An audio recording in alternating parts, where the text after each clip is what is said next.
Oke, assalamualaikum warahmatullahi taala wabarakatuh. Selamat siang untuk semuanya. Bismillah, alhamdulillah, amma ba'du.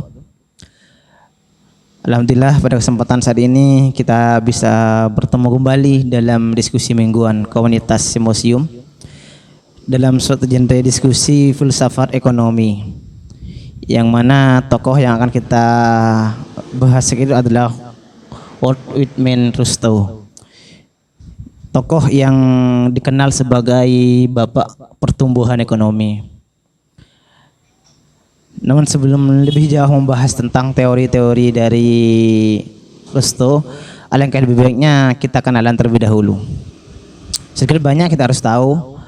Pertama, bahwasanya Rostow itu dilahirkan pada tanggal 7 Oktober 1916 di New York City. Dan dia pun meninggal bisa dikatakan baru-baru ini karena sudah memasuki abad ke-20 ke-21 saya, yakni pada tahun 2003, bertepatan pada tanggal 13 Februari 2003 di Austin, Texas. Jadi baru meninggal, baru mungkin seandainya orang Indonesia itu baru sekarang itu memasuki tahun berapa gitu dari meninggalnya. Rostow itu selain dikenal sebagai bapak ekonom, juga dikenal sebagai seorang politikus. Karena dia juga pernah bekerja kepada National Security Advisor pada pemerintahan Johnson.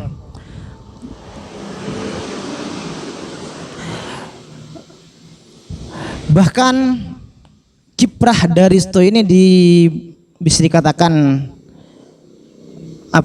sangat agresif, terutama di persoalan politikus dan perekonomian.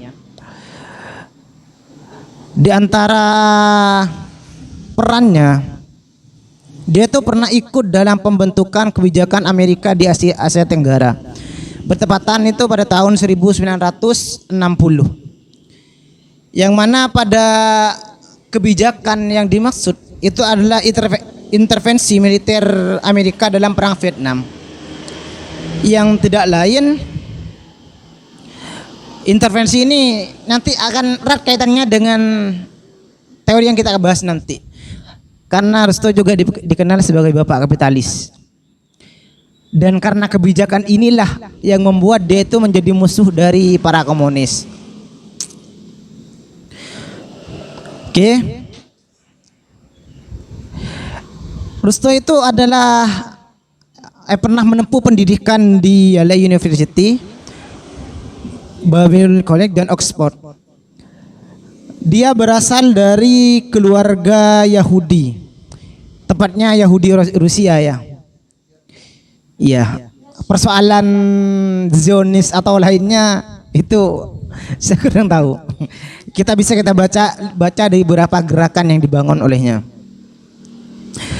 Namun dia menempuh pendidikan atau belajar tentang ekonomi justru dia pelajari di Columbia, tepatnya di Universitas Columbia.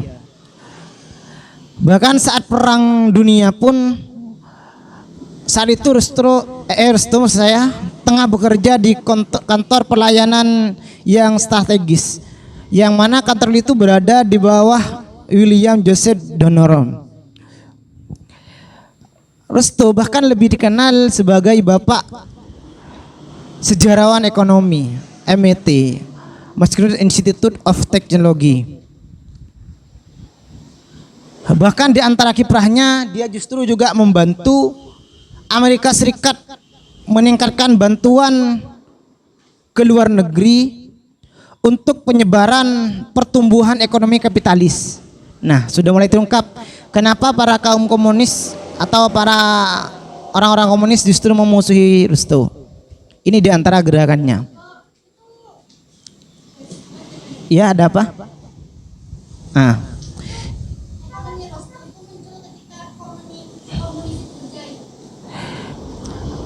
Kalau dibilang masa itu bisa dikatakan masa perperangan antara komunis, bahkan bukan saat komunis berjaya, bahkan pada masa ini pun komunis itu sudah mulai menancapkan taring-taringnya bahkan ke Asia.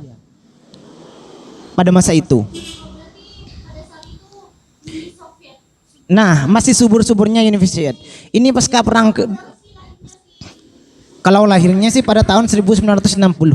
Cuma kiprahnya besar itu pada tahun maksudnya 1916. Kiprah yang ya 1900 kalau 100 itu kapan? Abad 16 kan. Sudah abad 20. Pada 1916. Jadi penting menyimak dari awal biar tidak terjadi kesalahpahaman gitu loh. Soalnya saya ini Mas Iya. Restu. Jadi yang menarik memang dari gerakan ini juga Tahun berapa Mas? pada tahun 1960 itu gerakan yang menonjol sehingga menjadikan dia musuh komunis. Pastinya musuh Uni Soviet ya. Ya. Itu karena ada upaya intervensi dari Amerika Serikat dalam perang Vietnam. Intervensi itu sebenarnya tidak lain untuk menciptakan kebijakan tentang persebarluasan tangkap kapitalis. Jadi sudah mulai terkuak kenapa restu itu dimusuhi oleh para kaum komunis. Nah, karena memang pada pasca perang dunia II ya, pasca perang dunia II itu memang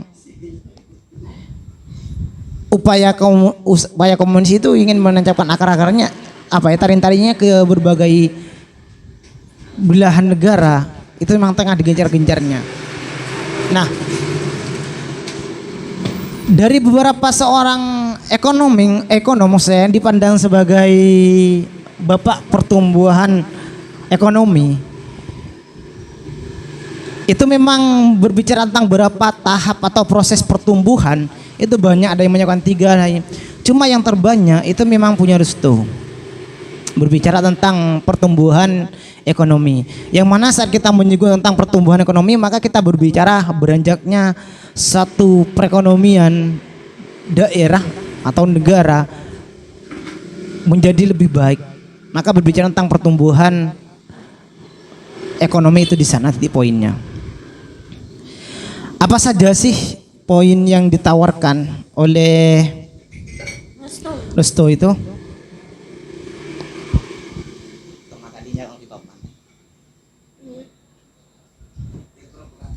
Pertama itu ada masyarakat tradisional.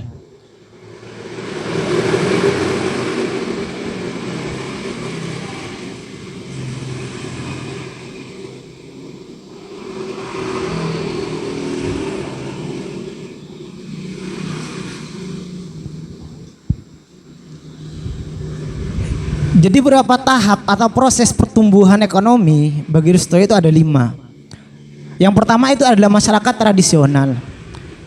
Kalau secara leksikal bahasanya kita memahami tradisional, maka seakan-akan kita berbicara tentang masyarakat yang terbelakang atau masyarakat yang primitif atau lain sebagainya.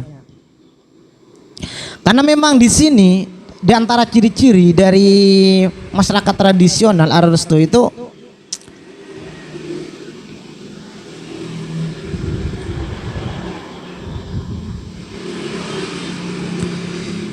pertama, tingkat produksi per kapita dan produktivitas para pekerja masih sangat terbatas. Karena pada masa ini masyarakat itu masih bergelut di bidang pertanian. Dan segala produk atau produksi barang yang dilakukan itu tidak lain hanya untuk mencukupi kebutuhan sehari-hari, makan, minum itu. Jadi ini yang dikatakan sebagai masyarakat tradisional Restu. Di antara ciri-cirinya itu bidang pertanian, gitu loh.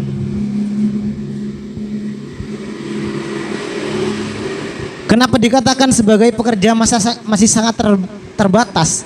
Karena pada masa ini selain kata saya tadi itu yang mereka hasilkan itu hanya untuk kebutuhan pangan.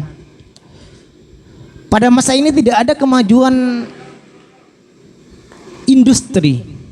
Dalam artian tidak ada alat modern, masih bisa dikatakan terbelakang, primitif. Karena di antara ciri-cirinya, selain pendapatan dan pekerjaannya itu masih rendah,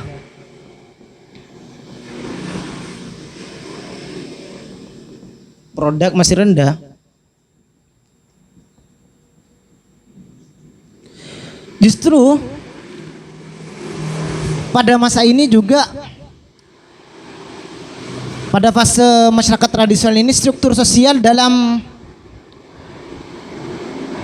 dalam bekerja itu masih bersifat hierarki dan masih tercipta beberapa kelas yang semuanya itu bergantung berdasarkan kelasnya, atau bisa dikatakan kalau bahasanya kita itu fanatik.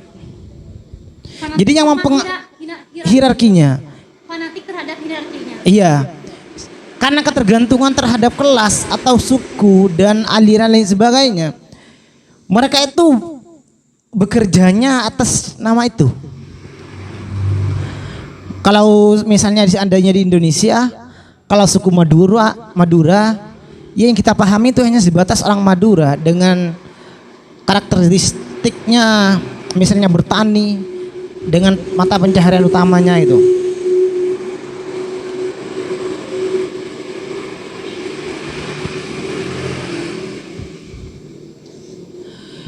Dan pada masa ini di antara poin kedua itu masih secara struktur sosial.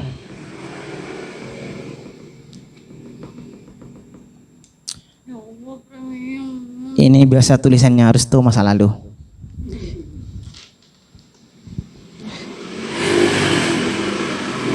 Dan yang terpenting kenapa tercium bau kapitalisnya tuh di sini. Kebijakan pemerintah pusat di fase ini dipengaruhi oleh tuan tanah yang bekerja di dalamnya. Jadi di sini itu dipengaruhi oleh tuan tanah. Jadi mereka yang memiliki tanah, atau bisa kalau kita katakan, mungkin kita mengatakan modal atau lain sebagainya, intinya memiliki tanah. Justru dia tuh memiliki pengaruh besar terhadap kebijakan yang akan dibuat oleh pemerintah. Karena yang teringat ya, pada masa masyarakat tradisional ini bisa dikatakan terbelakang, primitif atau apalah, sehingga kita tidak berbicara tentang industrialisasi perusahaan-perusahaan di sana. Pada masa fase ini kita tidak berbicara itu, tapi kita berbicara tentang cara menghasilkan produk itu lewat pertanian itu. Dari itu seorang tuan tanah, orang-orang yang memiliki tuan tanah, dia mempengaruhi juga terhadap kebijakan pemerintah.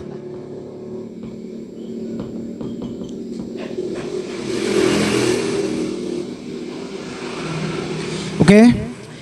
Untuk fase ini mungkin teman-teman ada yang ingin ditanyakan sebelum berlanjut, karena ini ada 5 fase yang diciptakan oleh Rustu dalam teorinya. Jadi itu perekonomiannya masih terpusat gitu. Gimana? Perekonomiannya terpusat. Itu terjadi di mana? Menyeluruh di Eropa gitu atau? Karena ini berbicara Di tempatnya teori Rosto. pertumbuhan ekonomi. Karena memang meskipun pada saat itu Rosto itu hidup di Amerika, ini fase loh, Mbak ya. Jadi yang dikatakan Rosto itu fase pertumbuhan ekonomi itu seperti ini, baik dimanapun itu akan dimulai dari seperti ini. Namanya juga fase pertumbuhan ekonomi. Jadi dimulai dari bawah.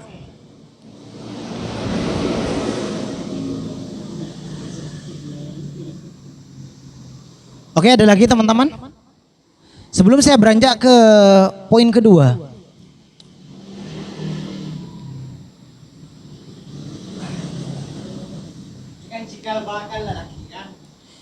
Gimana? Bukan cikal bakal, ini bisa dikatakan fase dari pertumbuhan ekonomi. Iya, dan yang terpenting juga pada fase ini justru masyarakat itu belum mengenal seperti ilmu pengetahuan,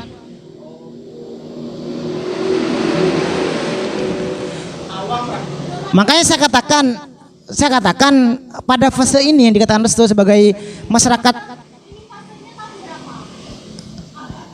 gini loh Pak. Izin Mak. Ini tidak berbicara periodisasi tertentu, tapi berbicara pertumbuhan perekonomian itu dimulai dari seperti ini fasenya. Mulai dari fase masyarakat tradisional ke lepas landas, para syarat lepas landas.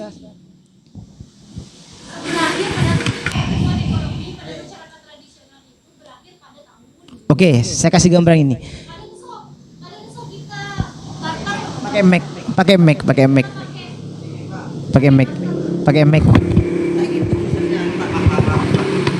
Sama kayak kita pas pakai penukaran secara barter gitu. Itu kan berakhir pada tahun ini sehingga muncullah konsep uang gitu. Uang muncul karena murni psikologis manusia kayak gitu kan, itu ada ya kan, emang ada fasenya, tapi kan secara tahun ini nggak tercatat gitu. Tidak, karena yang dibicarakan Restu itu teoritik dan bukan secara aplikatifnya. Jadi gini maksudnya, Mbak. Lanjut. Satu perekonomian pertumbuhannya itu pasti melewati fase ini, gitu loh. Oke, mungkin silakan ada yang lain. Gak bisa dibaca ya tulisannya ya?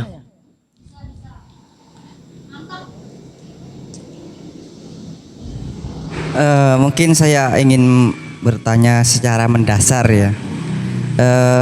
Siapa sih tokoh siapa yang mempengaruhi Walt Whitman Rostow ini? Karena gini, pemateri,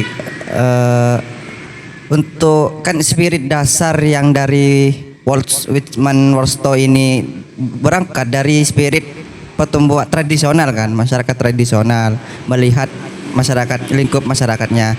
Nah itu kalau semisal teorinya itu diterapkan dengan masa yang kini gitu, kurang relevan kan, sudah Makanya saya ingin menanyakan siapa mungkin ada tokoh yang mempengaruhi pemikiran dari Walt Rostow ini. Gini loh. Yang nanti kalau kita mencoba mengkontekstualisasikan, ini tidak hanya di fase masyarakat tradisional, tapi nanti ada fase mulai kematangan atau kedewasaan. Ada juga nanti fase konsumsi tinggi, yang mana nanti kita bisa petakan. Sekarang itu kita masuk fase yang mana kalau berdasarkan Restow gitu. Bahkan kalau bahasanya, kalau seperti misalnya di sini itu barter itu ada di fase ini masyarakat tradisional. Karena pada masa masyarakat tradisional ini, seseorang memproduksi barang atau menghasilkan suatu pendapatan itu tidak untuk disimpan ataupun diperdagangkan, sehingga yang terjadi itu ada barter di dalamnya. Jadi kalau tadi Baristi bertanya seperti barter lain sebagainya, maka seandainya dicoba dikontekstualisasikan punya Restow, maka pada masa lagi menggunakan sistem barter itu masuk pada masa masyarakat tradisional itu. Oke, ada lagi teman-teman?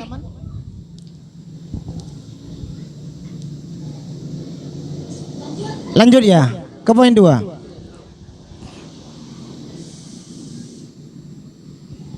Saya hapus gak apa ya? Iya. Di bawah kalau bisa duduk di bawah.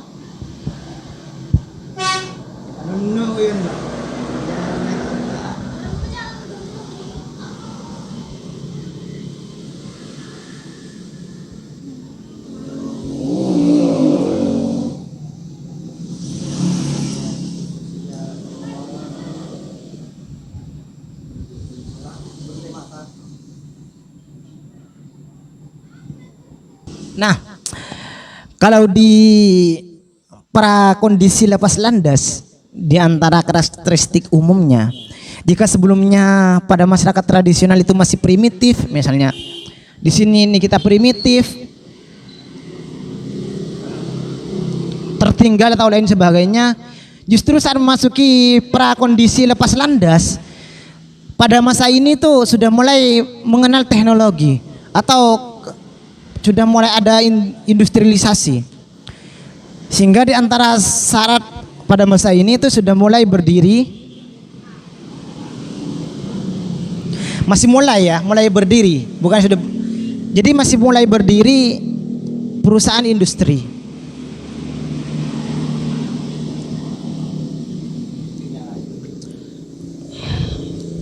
Ini turun gunung ya. Karena kalau sekarang tidak bisa naik gunung, takut terjadi ledakan. Jadi harus turun. Nah, meskipun masih ada yang di bidang pertanian, namun pada masa ini sudah mulai ada peningkatan modal.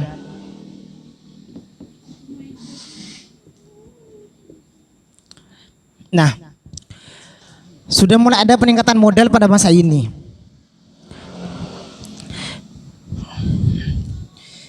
Jadi pada pertama di ciri-ciri pertama pada masa prakondisi lepas landas ini kata Rusto itu sudah mulai ada kesadaran terhadap ilmu pengetahuan, terhadap industrialisasi dalam artian sehingga berdirilah beberapa perusahaan-perusahaan mulai berdiri, perusahaan-perusahaan industri. Sudah mulai ada kesadaran. Nah, selanjutnya pada masa ini sudah mulai ada peningkatan modal dalam pertanian sehingga yang kalau tadi itu masyarakat hanya bekerja atau menghasilkan produk, penghasilan mereka tidak untuk disimpan dan tidak untuk diperdagangkan. Justru pada masa ini sudah mulai ada kesadaran, bahkan sudah mulai ada upaya investasi yang awalnya dari 5% itu mulai sampai 10%. Jadi prakondisi lepas landas itu bisa dikatakan sudah mulai melek lah. Sudah mulai melek teknologi, sudah mulai melek industri gitu.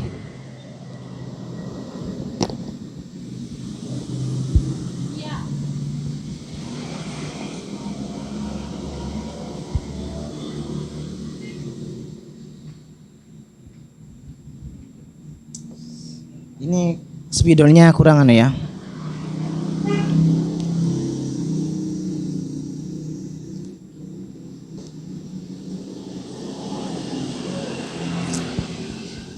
Nah, pada masa prakondisi lepas landas ini, bahkan masyarakat masa itu sudah mulai menyadari bahwa perlu adanya pemodal asing. Jadi pada kondisi ini sudah mulai ada kesadaran bahwasanya butuh investor-investor asing untuk menciptakan pembangunan tatanan di satu daerah itu.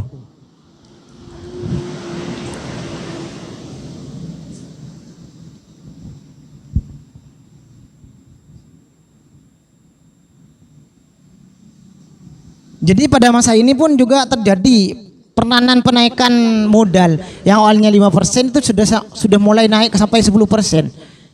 Jadi orang-orang asing, pemodal asing itu sudah bisa menanamkan modalnya di wilayah yang ada di fase ini.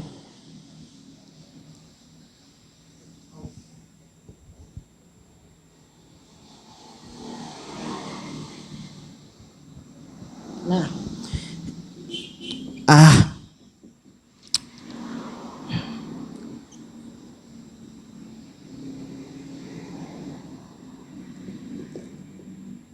gimana ini?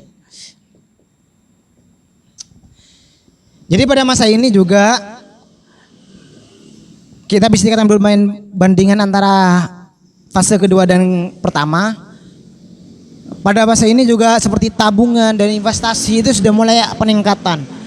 Sebagaimana saya katakan barusan, mulai ada kesadaran bahwasanya bekerja atau menghasilkan produk, penghasilan kita itu tidak hanya untuk sebatas konsumsi saja, tidak hanya untuk pangan kita, tapi juga harus disimpan.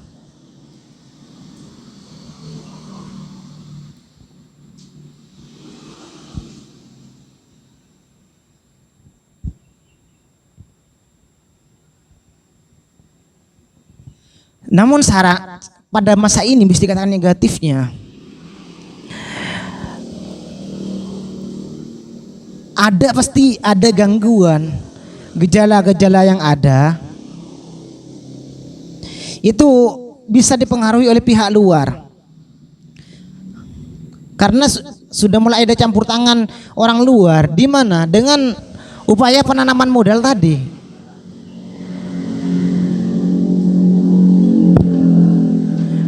Jadi seperti ini fase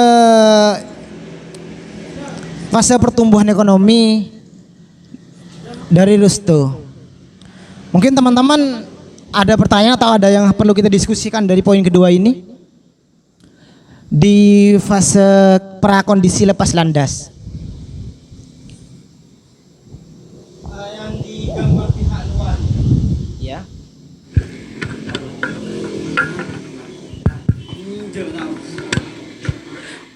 Terkait yang gangguan pihak luar itu, Pak Pemantik, maksudnya pihak luar seperti apa, kan seperti itu? Karena melihat pertumbuhan ekonomi yang memang banyak menjadi penyebab, termasuk juga dari tadi itu kan kebijakan pemilik tanah dan sebagainya. Maksud dari pihak luar itu. Oke.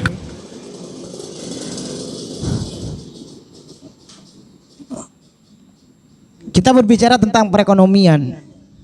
Pertumbuhan suatu perekonomian di wilayah tertentu yang sudah dipengaruhi oleh pihak luar, maka jika ada gejala gangguan di dalam, maka itu bisa jadi dipengaruhi oleh pihak luar. Karena kenapa? Sudah mulai ada campur tangan seperti penanaman modal lain sebagainya. Andai kata di saat ada penarikan modal dari pihak asing, maka itu akan menjadi gangguan tersendiri terhadap perekonomian atau pembangunan di wilayah tertentu. Karena pada fase ini sudah mulai ada interaksi antara satu negara dengan negara lain, antara satu wilayah dengan wilayah yang lain gitu. Oke, gimana? Oke. Sudah ya poin kedua ya? Atau ada yang ingin ditanyakan? Bu Aristi, lanjut ya.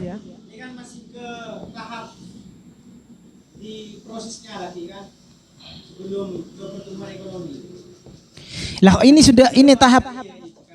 Iya.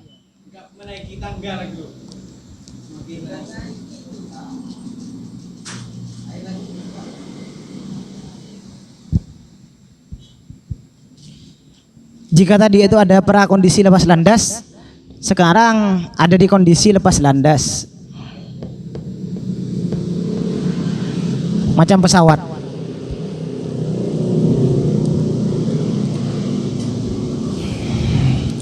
Pada fase ini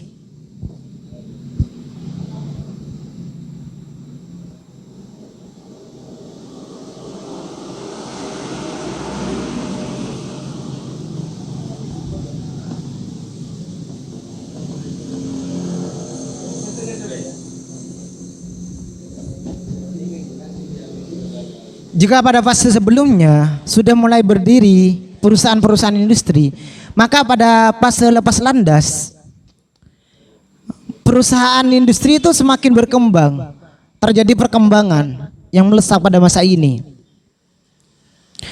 Bahkan di antara ciri khasnya upaya penanaman modal juga di antara cirinya, saya yang awalnya 5% itu sudah mulai naik ke 10% pada masa ini. Jadi sudah semakin terbuka, ya.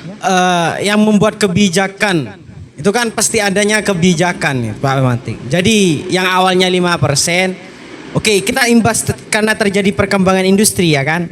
Nah, di situ awalnya kan 5%. Ya. Loh kok tiba-tiba naik menjadi 10%? Itu pasti ada pihak-pihak tertentu lah. Kalau bahasanya dari kemarin itu ada invincible hand. Tangan-tangan tersembunyi. Oke. Kan seperti itu istilahnya Adam Smith ya, invisible hand. Jadi kenapa bisa ada pertumbuhan? Ini bukan hanya persoalan ada yang mempengaruhi. Karena saat kita berbicara ekonomi, memang kalau kata itu juga akan berbicara tentang kesejahteraan suatu negara atau masyarakat. Sehingga seperti itu pasti tidak bisa juga lepas dari erat kaitannya dengan para penggerak, para politikus. Cuma kalau kita secara esensial, kenapa ada kenaikan bahkan mungkin dari 5% bisa sampai 20, bisa sampai 25. Itu karena sudah semua ini terjadinya perkembangan industri, perusahaan industri. Yang awalnya itu masih ada kesadaran, sudah mulai melek pada fase kedua, maka pada fase ini sudah sadar. Istilah simpelnya kalau saya membahasakan sudah mulai sadar. Sehingga sudah mulai welcome ke orang luar untuk menanamkan modal dan sebagainya. Kayak gimana? Oke, lanjut ya.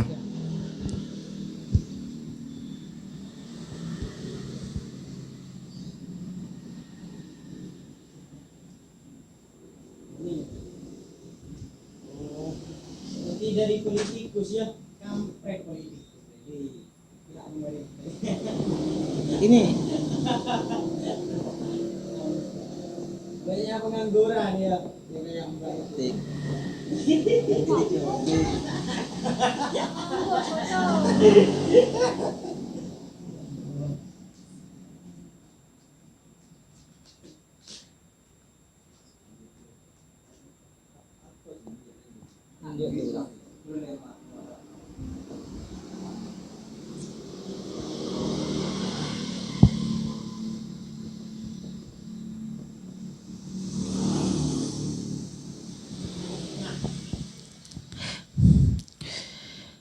karena sudah mulai ada perkembangan dari kesadaran itu di fase ini yang mungkin akan sedikit terjauh dari pertanyaan tadi Faruk. Sudah mulai terciptanya kerangka politik sosial dan intuisi suatu intuisi.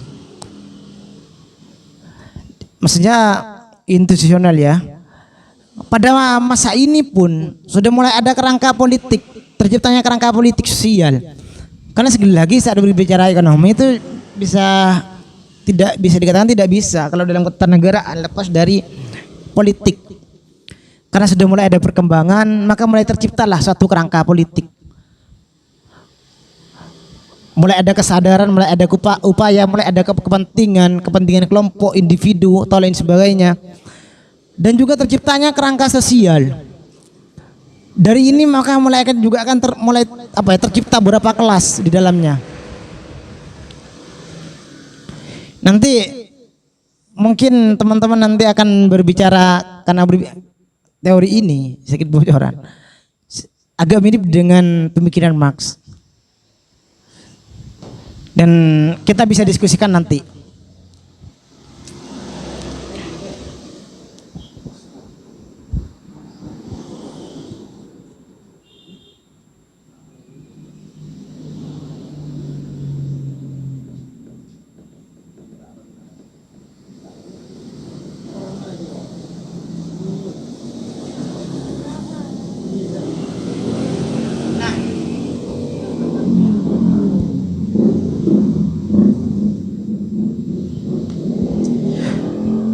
Pada masa ini sudah mulai ada potensi eksternalisasi.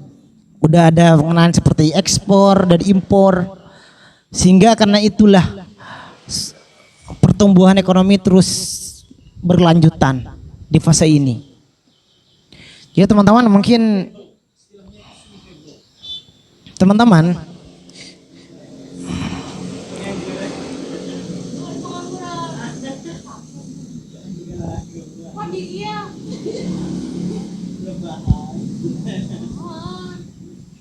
pada masa ini juga mulai ada sektor pengolahan kelembagaan seperti perbankan. Nah, jadi di fase lepas landas karena masa ini sudah mulai melek terhadap kemajuan industri dan sebagainya, maka kemajuan sektor kelembagaan itu semakin meningkat. Itu dibuktikan seperti berdirinya lembaga perbankan dan lembaga-lembaga lainnya yang bisa menunjang suatu perekonomian itu.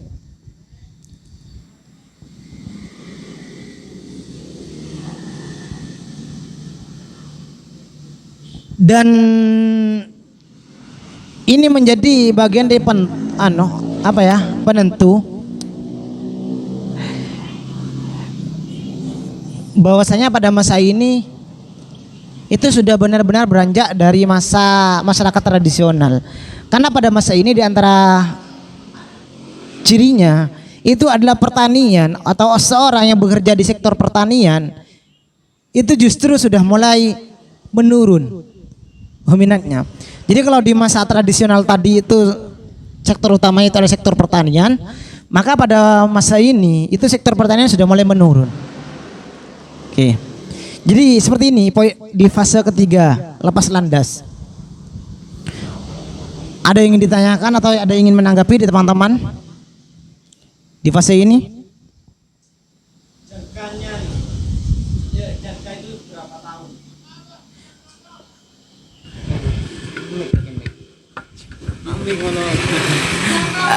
Jangka waktu dari yang awalnya itu para petani itu suka bertani, tiba-tiba ada eksternalisasi ya kan, sehingga para petani itu enggan mungkin ya karena ada perbankan dan sebagainya, mungkin lebih memilih ke bisnis daripada menjadi petani itu sendiri, menjadi farmer. Berbicara Farmer lagi-lagi kan ya. simpelnya berbicara tentang periodisasi ya. Jadi seperti ini loh, karena ini berbicara fase pertumbuhan ekonomi. Kita tidak berbicara jangka atau periodisasi lagi, tapi sudah berbicara indikator.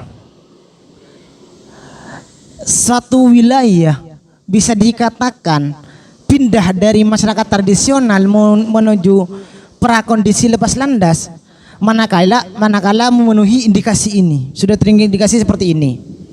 Jika wilayah tersebut meskipun sudah sampai 1 abad tapi masih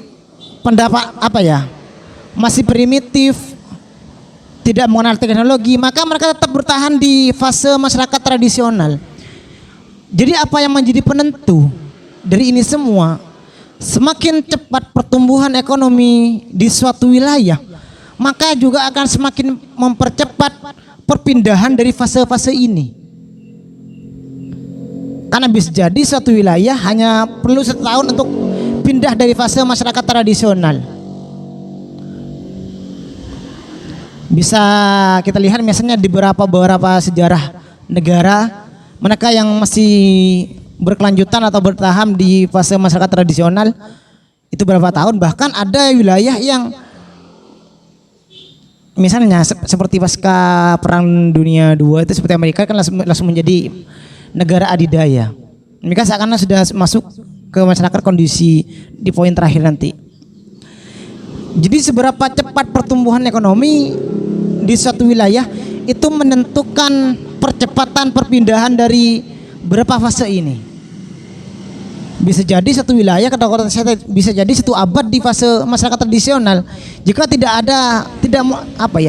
enggan melek ilmu pengetahuan atau ilmu pengetahuan, selain ilmu pengetahuan, industri.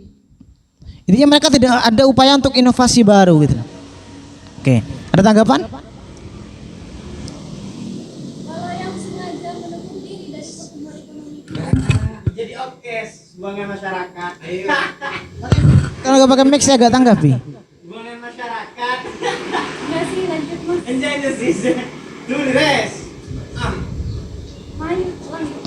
Jadi misalnya nanti ada satu masyarakat yang enggan, satu negara yang enggan pindah dari itu semua.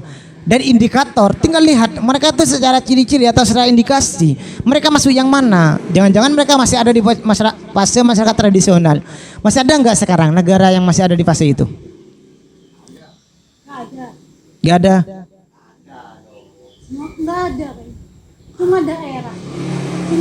daerah tertentu yang menolak mungkin. Oh iya, daerah tertentu.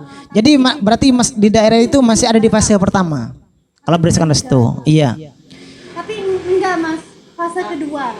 Kenapa? Fase kedua. Pakai mic. Fase kedua mungkin masih ada. Kenapa? Fase kedua mungkin masih ada. Sampai sekarang itu masih ada Kalau fase pertama? karena jarang ya menggunakan barter dan itu sulit sekali. Walaupun masyarakat daerah misalnya yang masih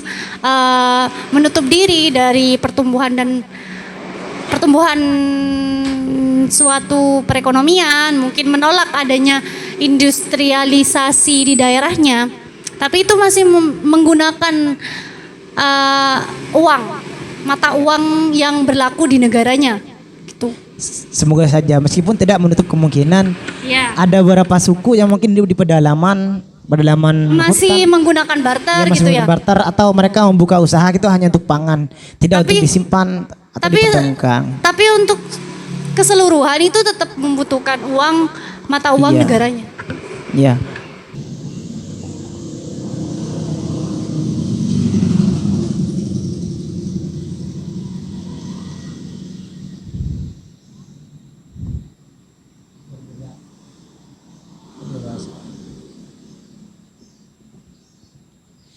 Ataupun fase selanjutnya itu ada di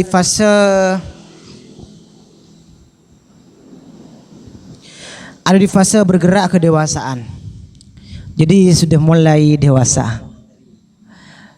Mungkin kalau bahasanya Faruk itu mungkin bisa dikatakan pada fase ini sudah akilun baliun ya.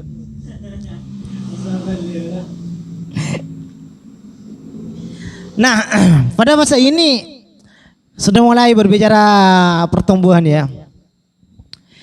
Karena pada masa lepas landas seperti sektor kelembagaan sudah mulai ada, pertanian sudah mulai menurun.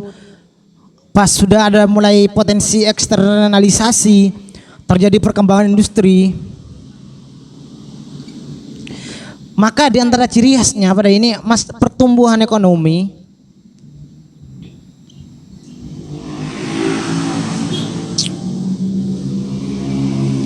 berkelanjutan.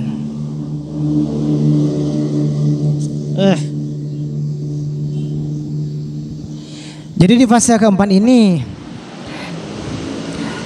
berbicara bahwasanya pertumbuhan ekonomi di suatu wilayah atau negara yang masuk fase keempat itu di antara indikatornya itu pertumbuhan ekonominya terus berkelanjutan. Jadi tidak stagnan.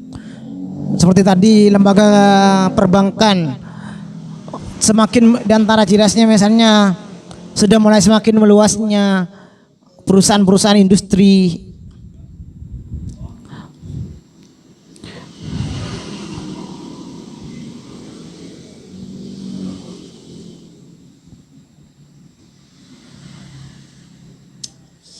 Ini dan sudah mulai ada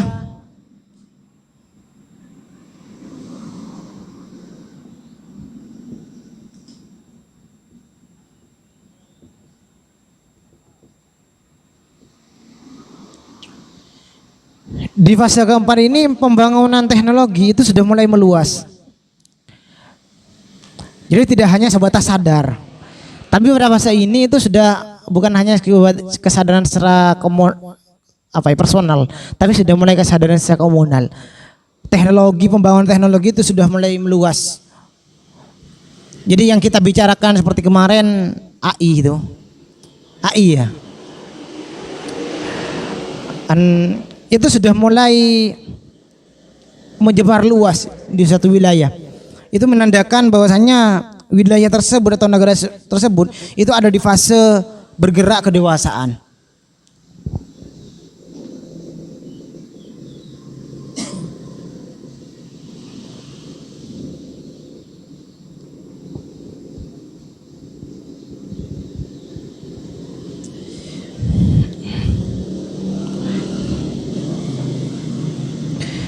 Namun meskipun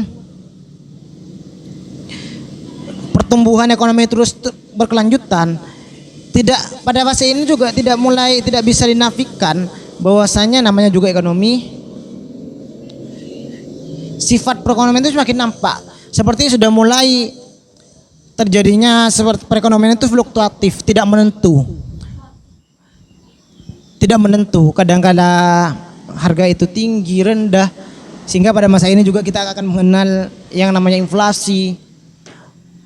Kadangkala gimana? Belum.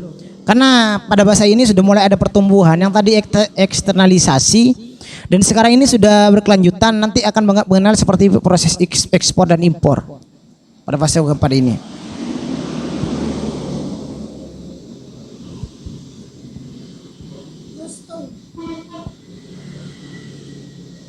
Bahkan pada masa ini mereka tidak hanya impor, justru mampu menghasilkan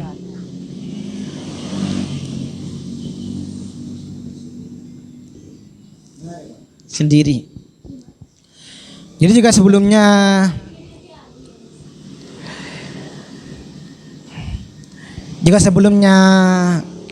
impor, maka di fase ini sudah mulai bisa menghasilkan barang sendiri. Ya secara otomatis itu bisa diekspor nantinya. Jadi sudah mulai mempelajari, mengembangkan potensi-potensi yang ada di dalamnya. Kesadarannya sudah mulai meningkat.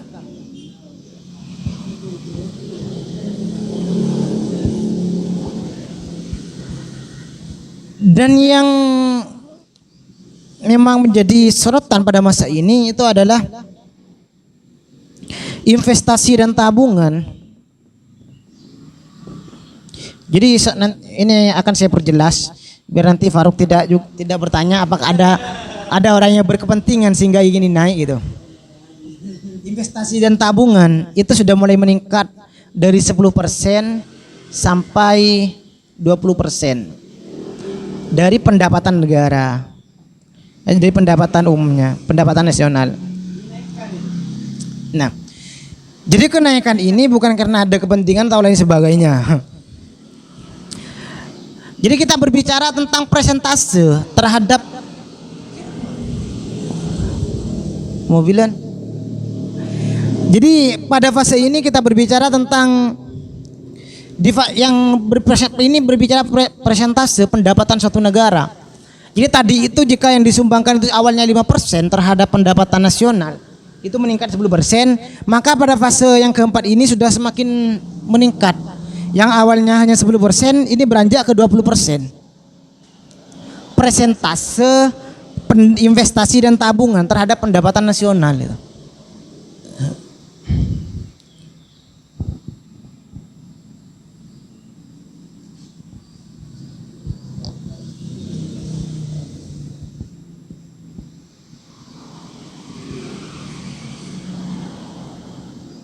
Dan di sini juga ada pembangunan di sektor-sektor baru. Jadi pembangunan karena pada masa ini masuk diversifikasi industri,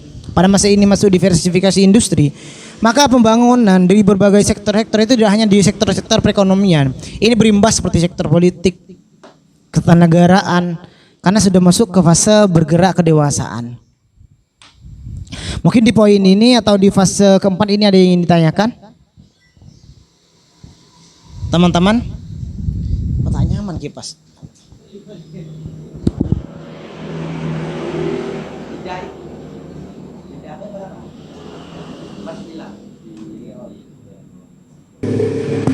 Mungkin saya ingin bertanya ya Kak. Kan ini membicarakan periode-periodenya atau transisi dari perkembangan sebuah ekonomi yang berawal dari masyarakat sampai ke jenjang yang keempat. Apa itu? Nah, mungkin saya ingin tanyakan itu dari yang ketiga sampai yang keempat. Mungkin kan yang pertama itu masih menggunakan kayak kalau boleh saya katakan masih barter. Lalu karena ada kesadaran dari masyarakatnya itu kan berubah, ada industri ya kan. Nah, mungkin saya ingin menanyakan bagai teknisnya saja cuman. Apakah sudah menggunakan mata nilai uang gitu? Itu cuman. Oh iya, lupa saya sampaikan. Dan lagi. Dan Mas kan pada yang ketiga penjelasannya tadi itu mulai menerima investasi dari luar. Itu dekat luar itu maksudnya itu luar negara apa luar tapi di luar PT gitu. Kalau saya katakan ini sebuah industri itu bekerja dengan PT yang lain gitu. Okay. Karena ya itu cuman yang dulu. Okay, sip. Jadi gini. pengenalan mereka terhadap mata uang itu terjadi di fase pasca masyarakat tradisional. Karena barter itu hanya terjadi indikator dikatakan masih masyarakat tradisional itu jika masih barter. Pada masa selanjutnya sudah mulai mengenal mata uang. Dan kalau berbicara persoalan apa tadi? Nah, karena ini berbicara pertumbuhan ekonomi di satu wilayah, maka menerima peran luar, penanaman modal investor luar dari wilayah itu. Yang berbicara ya, misalnya standar negara berarti dari luar negara itu sendiri. Dan yang terpenting memang tadi di fase seperti di fase ketiga misalnya. Pada fase kelanjutan ini bukan meskipun pertanian mereka yang minat di bidang pertanian itu sudah mulai menurun. Tapi bukan ditinggalkan, justru masih ada dan sudah mulai ada paham terhadap penggunaan teknologi. Menggunakan traktor. Jadi yang awalnya semuanya cangkul, ternyata ada yang sudah menggunakan traktor. Penggilingan padi itu sudah tidak lagi ditumbuk, tapi sudah ada gilingan. Iya, ada artificial intelligence sih yang kita bahas kemarin itu. Sudah mulai ada peran kecerdasan buatan di sana gitu. Karena memang sudah ada kemajuan industri. Saya minum dulu ya.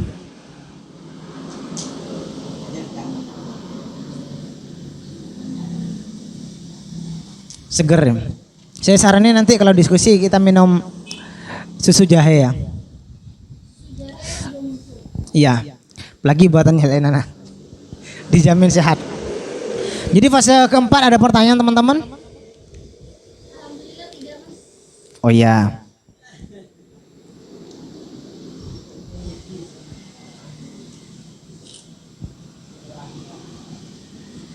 Nanti setelah fase kelima kita lanjut ke diskusi lepas ya. Kita diskusikan barangkali ada dari teman-teman yang tidak sependapat atau ingin merombak atau mencoba mengkomparasikan dengan teori-teori tokoh lain. Mari kita diskusikan nanti.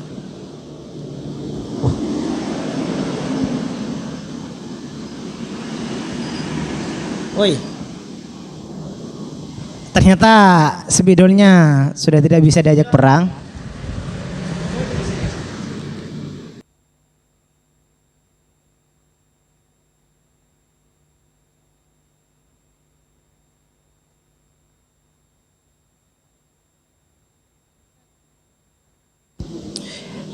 Memasuki fase terakhir ya dari pertumbuhan ekonomi ala Aristo itu.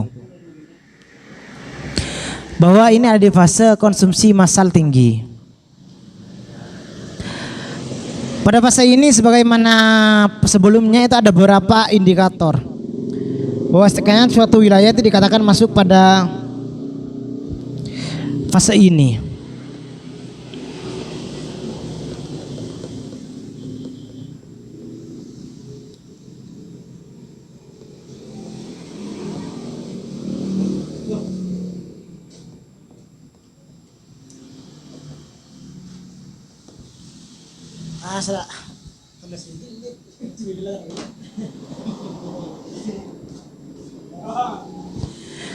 Jadi pada fase ini tuh di antara indikatornya kita masuk pada fase di mana proporsi ketenagakerjaan jasa itu tinggi.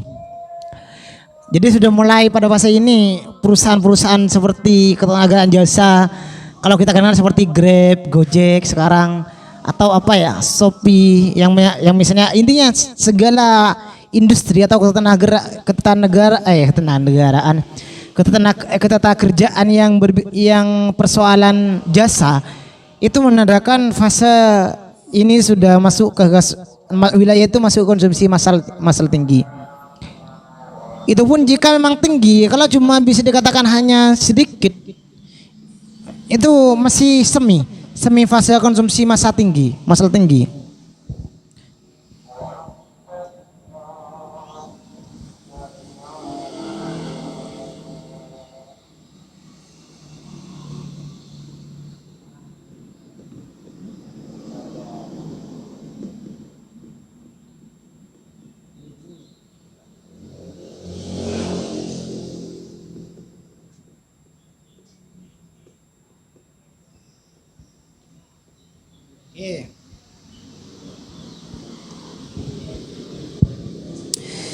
Jadi pada fase ini juga diantaranya masyarakat yang ada di fase ini mengkonsumsi barang yang tahan lama dan bahkan juga apa ya, mereka tuh banyak meminati perusahaan atau ketenaga kerjaan jasa itu semakin meluas. Sebagaimana kita ketahui sekarang kan sudah mulai ada barang-barang yang bahkan meskipun barang yang masak misalnya sudah matang, masa barang olahan dapur lah, tapi itu tahan lama. Itu kan bisa dikatakan sudah mulai ya seperti ada pengawet. Itu menandakan perkembangan ilmu pengetahuan, ya lah. Dari beberapa analisis yang mereka lakukan sehingga terlahirlah beberapa komponen atau bahkan mikroba yang bisa menciptakan makanan barang atau jasa itu yang bertahan lama. Jadi masyarakat ini sudah mulai menyadari tentang kualitas satu barang itu sebenarnya juga. Selain di makanan misalnya, di barang guna kita, masyarakat ini sudah mulai mengkonsumsi barang yang tahan lama, yang berkualitas tinggi, entah itu dengan harga yang mahal atau apalah, intinya pada masa ini juga mereka menyukai barang yang tahan lama atau berkualitas tinggi seperti itu. Fase kelima. Iya, ini di fase kelima.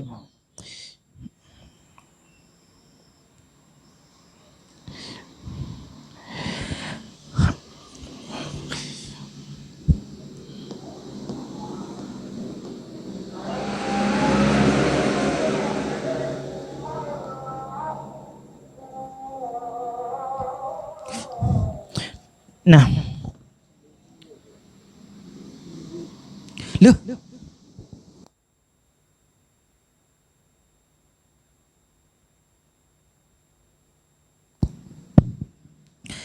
jadi dan indikator terakhir dari poin kelima itu adanya bahwasanya pada fase ini masyarakat itu tidak hanya membeli atau memenuhi bahan pokok seperti sandang, pangan, papan.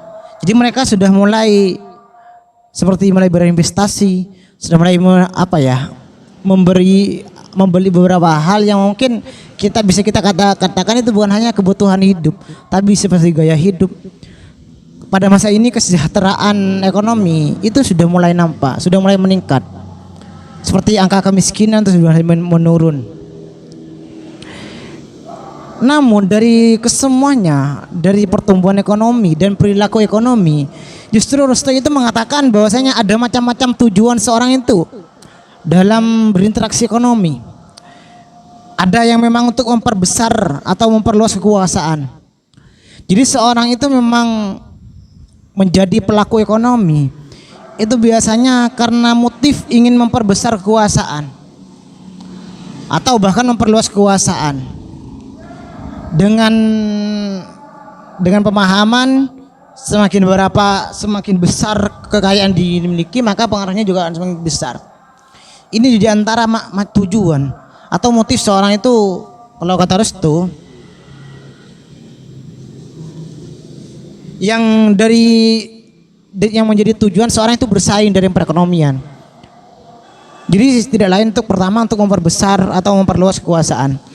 Yang kedua, tujuan sehingga seorang itu saling bersaing antar satu pelaku ekonomi dengan ekonomi yang lain itu untuk kemakmuran yang lebih merata. Nah ini kalau yang tadi itu seakan-akan negatif, tapi ini seakan-akan Dosto itu mengatakan ini ada poin positifnya. Bersaing untuk meningkatkan misalnya seperti kekayaan, kebutuhan, itu tidak lain untuk kemakmuran yang lebih merata. Semakin pandangan seperti ini mungkin simpelnya kita mengatakan semakin banyak orang yang bergelimbangan atau mampu mencukupi kebutuhannya, maka di sana itu kemakmuran itu semakin merata. Dan selanjutnya motif seorang itu hingga bersaing dalam perekonomian itu meningkatkan konsumsi masyarakat, sehingga dalam konsumsi mereka itu tidak hanya primer tapi primer, sekunder, bahkan tersier, semua itu terpenuhi. Yang ini pasti rekannya dengan poin kedua. Karena manakala seorang itu sudah mampu mencukupi kebutuhan, mengkonsumsi mencukupi kebutuhan primer, sekunder, bahkan tersier, maka masa itulah kemakmuran itu sudah merata di kalangan masyarakat. Ini bisa dikatakan Rusto mengakumulasi di beberapa gerakan seorang itu dalam bersaing untuk di dunia perekonomian. Oke, selanjutnya saya persilahkan ke teman-teman untuk menanggapi. Barangkali ada yang ingin ditanggapi dari apa yang saya sampaikan.